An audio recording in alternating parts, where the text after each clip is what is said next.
Hi guys, come back to Law 6 Term 1. Today we're going to look at Chapter 5, Circular Motion. Well, there is a relationship between circular motion with the linear motion. Both can be described using simple Newton's law of motion.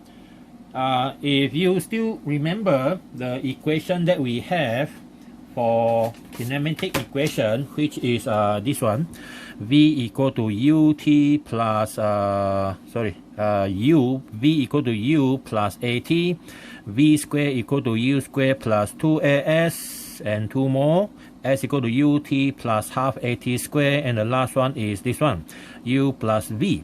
Well, we can use this equation by assuming that a is a constant. Okay, so you can use this one whether they are under vertical motion, which is under free fall, under gravity, or horizontal motion, vertical and horizontal.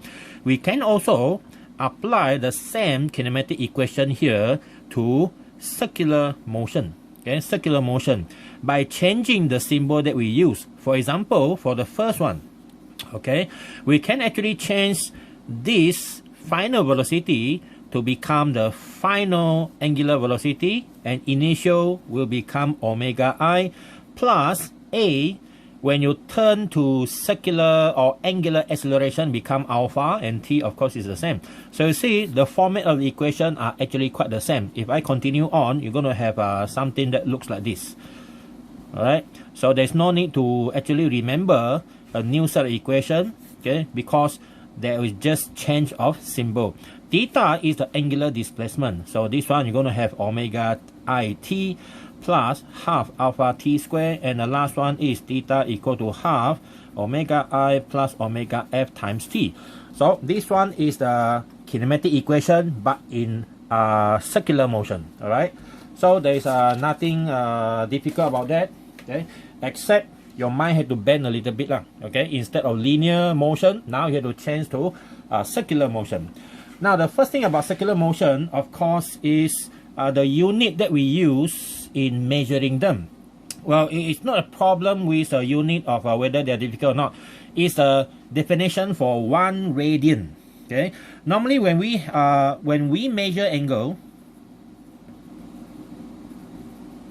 okay, we measure angle using for example, number 1 is degree. Okay, degree. Number 2 of course is radian. Now for convenience, we normally, when it comes to circular motion, we would prefer radian. So you need to know what is that radian stand for. So to understand that, you need a compass, okay, to draw some sort of a part of a sector. Okay, let's say we're going to draw from here. This is a center of rotation. I'm going to draw something like this. I have 4 centimeter of the radius here. Okay, 4 centimeter. So I'm going to draw something, an arc. Okay, using this one as a center. So that is my arc. Alright. Now, the next thing is, if you want to talk about 1 radian, and let's say this is a radius of the circle, and this is another radius of the circle, the angle theta here is called 1 radian if the length here is also the same as r. See or not? If the sector length, okay, the sector length here is equal to the radius of the circle, that means the angle here is defined to be 1 radian. That is already what you learned in your mathematics, I assume. Alright, so from here it's much easier to understand, okay, the meaning of 1 radian by using this diagram. Okay, so that is our basic thing. That is the only basic thing. Okay, only basic thing. Then next other thing is we have to use a certain convention that so that everyone will agree on. Since this is under circular motion, so we are going to apply our right-handed coordinate system. Well, it doesn't mean that it's wrong when you use the other convention. Okay, we prefer the convention that we use in Malaysia throughout the whole world. So if you have an object, okay, rotating counterclockwise, okay, and then if you use your right hand, the rest of the finger, you follow the direction of that rotation, your thumb will point out. If your thumb point out from a surface, that one normally refer to the positive Z direction. So whatever that quantity that you have, if it rotates in anti-clockwise direction, so that quantity will be positive because it is thumb up, thumb out, okay? And then if that quantity is rotating in a clockwise direction, now if you follow this direction, the thumb point into the paper, so you have a negative Z, which means that that quantity is going to have a negative direction, a negative value. All right, so these are the convention that we use. Okay, convention. There's a lot of convention that we use. Okay, but doesn't mean that the convention means it's just simply what we call that is something that you follow so that the rest of the group will understand what you're talking about. But doesn't mean that it is wrong. Okay, it is not wrong. But when you follow this convention, you follow this convention all the time, so that people know your style. But you can also use the convention that is opposite. The convention is either like this or it is totally opposite. It can be also possible that the people from the other side of the paper look at what you're doing, but they are the mirror image. They look at what you're doing oppositely. So what you're talking about is all opposite to them. That is in physics we call the mirror symmetry. Okay, the symmetrical in a physics concept. A lot of things like that happens. So they don't ask a question about why it happened like that. Well, that is our universe. Maybe there are some higher power that can try to create that, try to make you understand that. It's just that we are so low in our intelligence that we don't even know what is actually happening. We are just discovering them. All right. So at the moment we follow this style. Okay. So if you have your own style, let me know. Okay, and let the person who mark your paper know what you are doing. You have to assume that if your style is different from other people, well, don't create style that is not existing. Unless you are a scientist, you are a mathematician, then create your own style, and then a lot of people accept that. Then I agree with you lah. Or else you have to agree with me first. All right. Okay, so that is our first thing, the foundation for circular motion. So remember, 1 radian is the length of an arc when the length of the arc is equal to the radius of the arc. Okay, and then the next one is the convention. So the convention is anything that rotates anti-clockwise is supposed to be positive. Anything that rotates anti-clockwise will be negative. All right, we're going to apply this one not only in this chapter but also the chapter number 7 when we come to static. All right, so the first thing is our angular displacement. Okay, so our angular displacement is talking about where are you based on a certain coordinate system. Now let's say I have a center point here. I don't want to call this one X and Y. I just call this one center of rotation. Okay, you have some system that rotate and so on. For example, a disc, anything that can rotate. So let's say your position is here. Okay, this is your position. I call it A. And then after a certain time, a certain amount of time, your position changes from here, okay, to here. Okay, so this is how you move. So now this is how you move to that location. This is your new location B. Now, how do I tell people that how much you are moving away from A? Not talking about distance, how far, because this is an arc. You cannot use this one as a linear displacement. You can see that this is an arc. So to let people know that if you are at a same distance from the origin of the rotation, okay, of the rotation, sorry, B is here, okay. Okay, that's my B. So you need two things here. Number one, of course, you need to tell people how far you are. Okay, how far you are. Let's say this is R. Your distance from the point are the same. You know, A from O is R, B from O is R. But when people try to track you down, where are you? They need to know one more thing, which is in what direction. Okay, what direction to look at you? Cannot look in this direction. So A, you have to look at you in this direction, and this angle I will call it theta A. Okay, theta A. When come to B, and then that is your theta B. Okay, theta B. Now from A move to B, You see this? This is the delta theta. Okay, delta theta, how much your angle is changing. And this one is equal to theta B minus theta A. And this is your angular displacement. This is how much you change. Why they call angular displacement? Because if you talk about displacement, this red one is a straight line. Okay, the red one is straight line, so this one is displacement. But since you're not moving in straight line, so we call this one your angular displacement. Okay, angular displacement. Can you see the curve or not? They are not exactly on a straight line. Okay, so that is our definition for your angular displacement.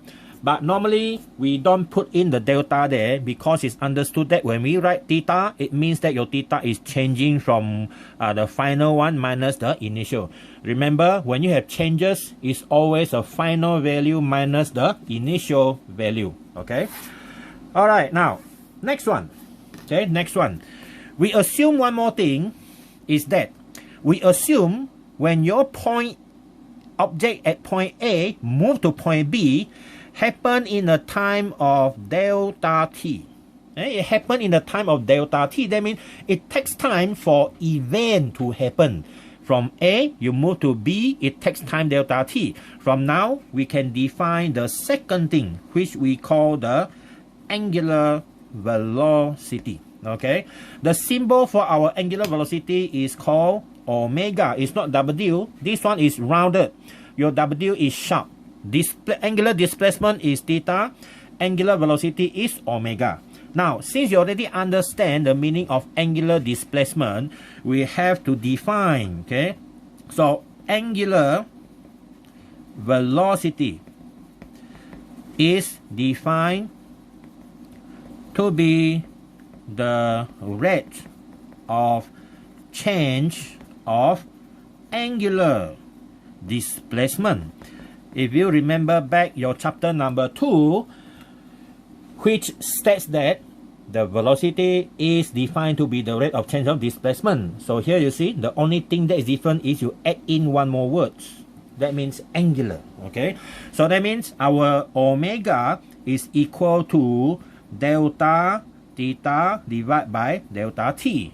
Well, this one is normally average value, okay? Our average angular velocity. But sometimes, okay, if your delta t is very, very small, let's say if the delta t is approaching 0, then we have something called the instantaneous value. Okay, the instantaneous angular velocity. Okay, angular velocity, which is omega, is equal to the limit of this one when delta t approaching 0 is called the d theta dt. So instead of this, sometime you're going to need this. Of course, you can only use this one if you are given a function of theta. Then you can differentiate. So I assume that your differentiation is tip-top, okay, because you already passed your additional maths. Well, things like that shouldn't become a question, okay. Now, we come to the next part, which is the unit. The unit for the theta is, of course, radian, which we already discussed in the basic part. And then the unit for our omega, whether it's average or instantaneous, is equal to radian divided by time. So we have radian per unit time, all right? So these are the units used, okay? But sometimes, especially this one, okay, which is non-SI, okay, non-SI units can be something like this. Okay, question like to give something like revolution per minute, or sometimes also revolution per second. These are possibility. Okay, these are the possible, especially RPM.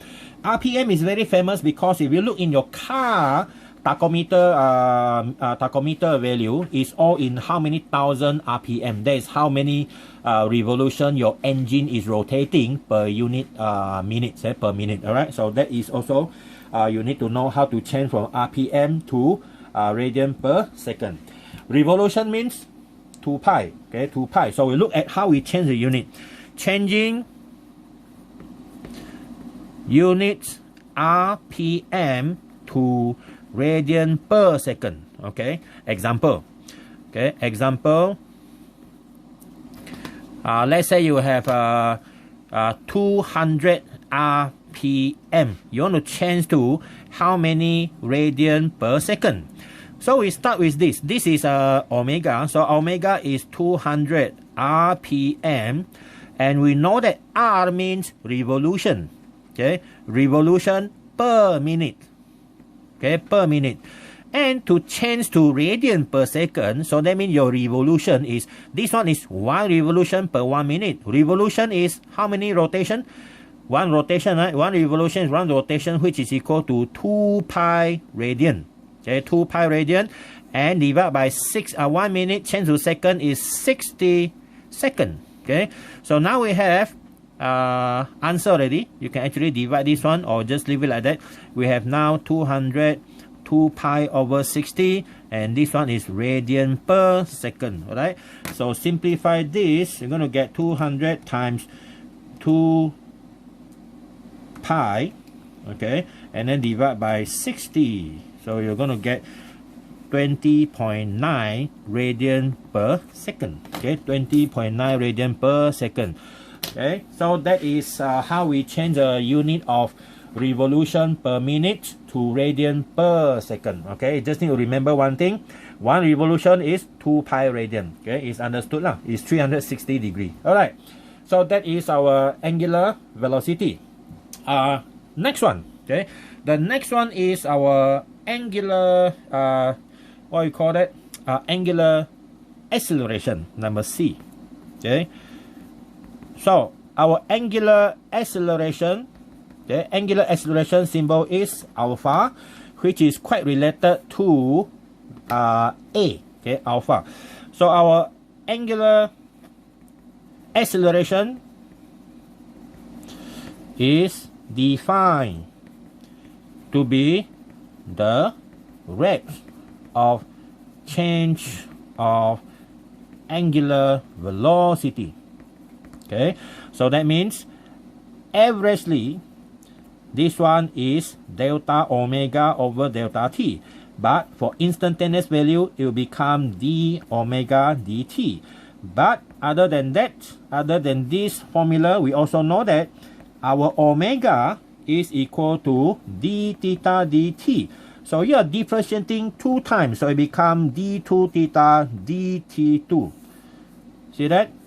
That is the power of calculus. Okay, so that means if you are given a function of theta, which is the angular displacement, and you want to find the angular acceleration, you just need to differentiate that function twice. Okay, 1 time, 2 times. Okay, 2 times to get what you need. And then the next thing is our angular acceleration has a unit of radian per second per second. So that is a unit for our angular acceleration. Okay, now all this, you already have theta, you already have omega, 2 things, 3 things now is angular acceleration plus time. You're going to have the angular kinematic equation. Okay, so look at our D, which is the equation used in angular motion, okay, or circular motion, okay, or circular motion. Okay, so circular motion.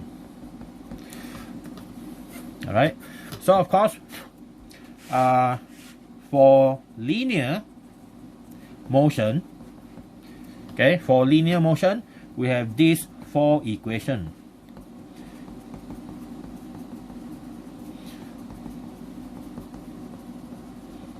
And last one is this. Okay, now this our linear motion. We have all the linear value, linear displacement, linear velocity, and linear acceleration. Time, well, it doesn't concern whether you're linear or not, by assuming we don't take into relativity theory. Okay, now we just need to swap that symbol use. Now for circular motion. Okay, for circular motion, our V become omega F and U become omega I. Final and initial. And then A change to alpha. T stay the same. This one omega F square, omega I square plus 2 alpha theta. And then this one is theta is equal to omega IT plus half alpha T square. Theta is equal to half omega I plus omega F times T. So that is our equation. Okay, 4 of the equation used under the circular motion. Well, to use this equation, we have one assumption. Of course, the assumption is your your alpha must be a constant, okay? And then everything must be in SI unit, especially the omega cannot be RPM. It must be in radian per second. All right. So that is our equation used in circular motion. Now the next thing is we also need to find the relationship between the linear quantity and also the circular quantity.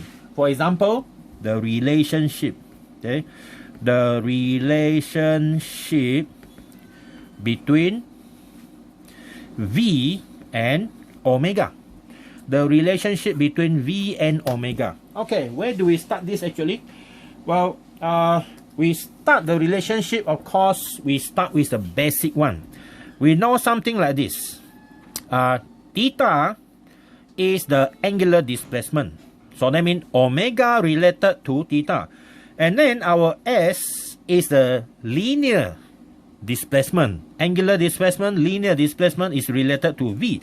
Now we want to know what's the relationship between S and theta. We know that actually, if we draw an arc, something like this. Okay, so our center is here. Okay, and this is the radius R. From here to here, this is linear displacement. But of course, with assumption, your theta is very, very small. Okay, theta is very, very small. Then we can assume that this arc here is very, very close to the straight line. If your angle theta is too big, then this is out of the story. Okay, now we assume theta is small, so we know one formula. Okay, our displacement S is actually equal to R theta. Assume that your theta must be in radian. This is something that also you already learned in Form 5. All right.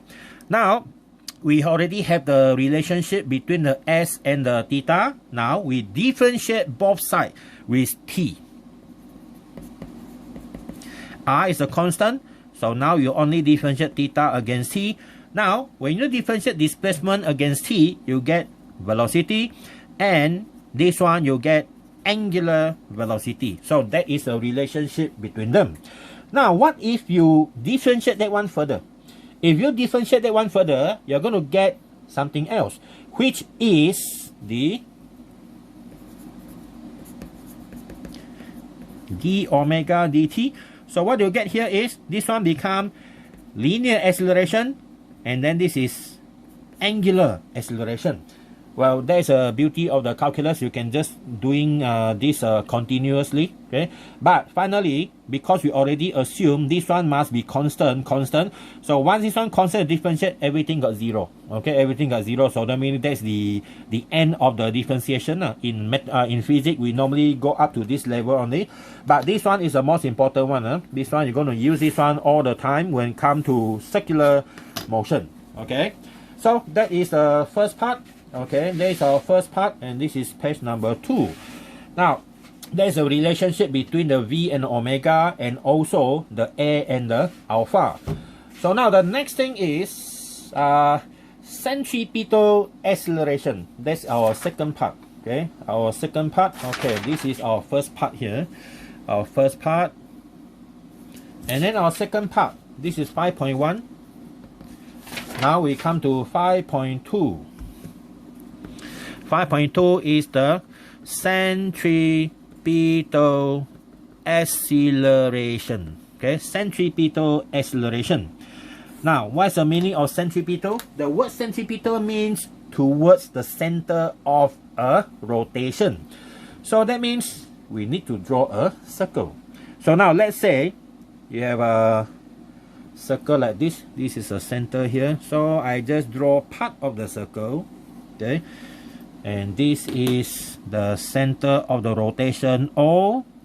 And let's say we have an object, okay, here. This object is at a distance r from the center of rotation. And let's assume the object is rotating counterclockwise. And then, because the object, okay, has two velocity. One is an angular, another one is a linear. So this linear velocity, which is 90 degrees from r, I will call this one V1. Okay, V1, and the mass for this object is m. And this position here, I will call it position P. Okay. Now, let's assume after a certain time delta t. Okay, after a certain time delta t, the object already moved from here and reach here. This is the position P at the same radius r, so it take a time of delta t. Okay, take a time of delta t, and then the velocity now is in this direction, I mean the linear velocity, and it's still 90 degrees. This I will call V2. Okay, V2. But because the object is rotating from the same r value, so this object will have a angular velocity in this direction. Okay, and then it cover an angle of theta. Okay, cover an angle of theta. Let's say the angle of theta is delta theta here. Okay, delta theta. So what can we see here? We need to look at the change in velocity. Okay, let's find out the change in the velocity. Change in velocity. I mean linear velocity here. Change in velocity. In linear velocity, we use a symbol delta V. See? Delta V changes. Why it changes? Changes means final velocity minus initial velocity. So in this case, it will be V2 minus V1. So now we're going to draw it. Okay, we're going to draw it so to know what is actually happening. Okay, we draw into the diagram. So now I'm going to use V1 red color. Okay, V1 red color, and then the V2 will be our blue color. Okay, the blue color here. This is the V1 and there is a V2.